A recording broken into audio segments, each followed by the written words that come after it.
کیمیائے سعادت پارٹ 221 چوتھا عقد اجارہ ہے۔ اس کے دو رکن ہیں، ایک اجرت، دوسرا منفعت۔ پہلا رکن اجرت عقد اور لفظ عقد کا ویسا ہی حکم ہے جو بے میں بیان ہوا ہے، اور اجرت کا معلوم ہونا چاہیے جیسا ہم نے بے میں بیان کیا ہے۔ اگر کوئی گھر تعمیر پر کرائے کو دے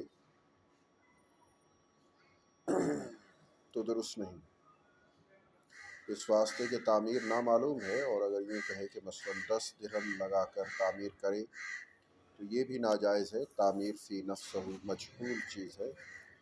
جو کسائی بکرا صاف کرتا ہے اس کی اجرت میں کھال دینا اور پنساری کی اجرت میں چوکر بھوسی دینا یا تھوڑا سا آٹا دینا درست نہیں۔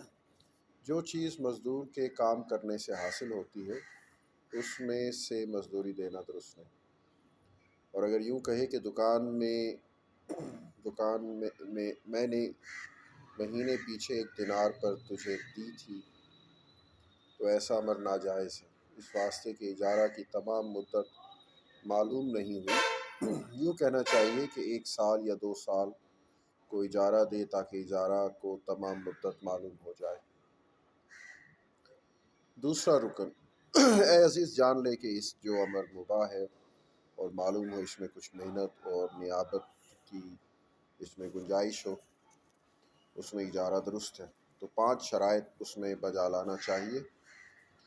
پہلی شرط یہ ہے کہ اس عمل میں قدر و قیمت ہو اور رنج و محنت ہو۔ اگر دکان آراستہ کرنے کو، کسی کا اناج یا کپڑا سکھانے کو، کوئی درخت یا سونگھنے کو، کوئی سیب یا اجارہ لیا تو باطل ہے، اس واسطے کہ ان کاموں کی کچھ قدر نہیں، اور گیہوں کا 1 دانہ بیچنے کے مثل ہے۔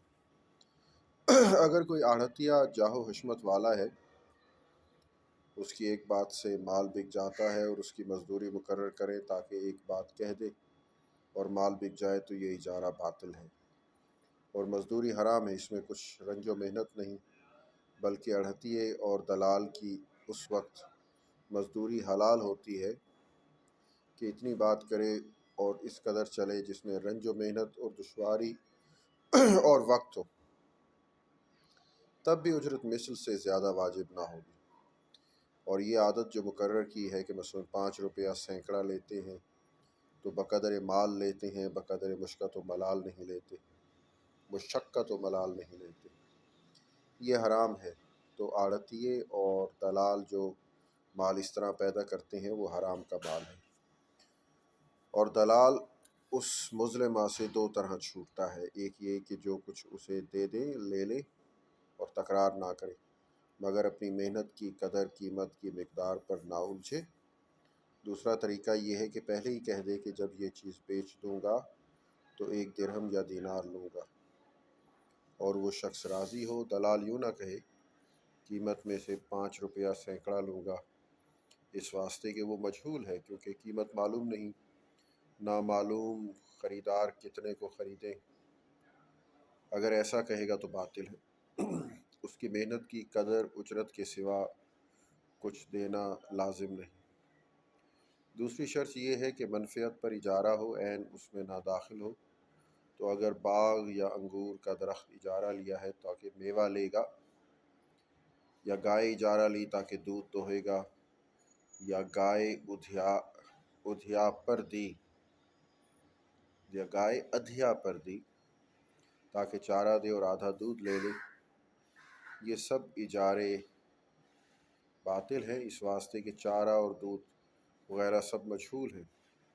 لیکن اگر عورت کو لڑکے کے دودھ پلانے کے واسطے اجارہ لے تو درست ہے، اس واسطے کہ لڑکے کی نگہبانی اصل مقصود ہے، اس کا تابع دودھ ہے۔ جس کاتب کی سیاہی اور درزی کا تاگہ اس قدر مجہول عمل کی معلوم کی طبیعت میں جائز ہے۔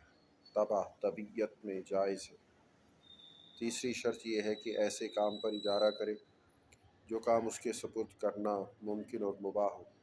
اگر کسی ناتواں آدمی کو ایسے کام کے واسطے جو اس سے نہ ہو سکے اجرت پر مقرر کیا تو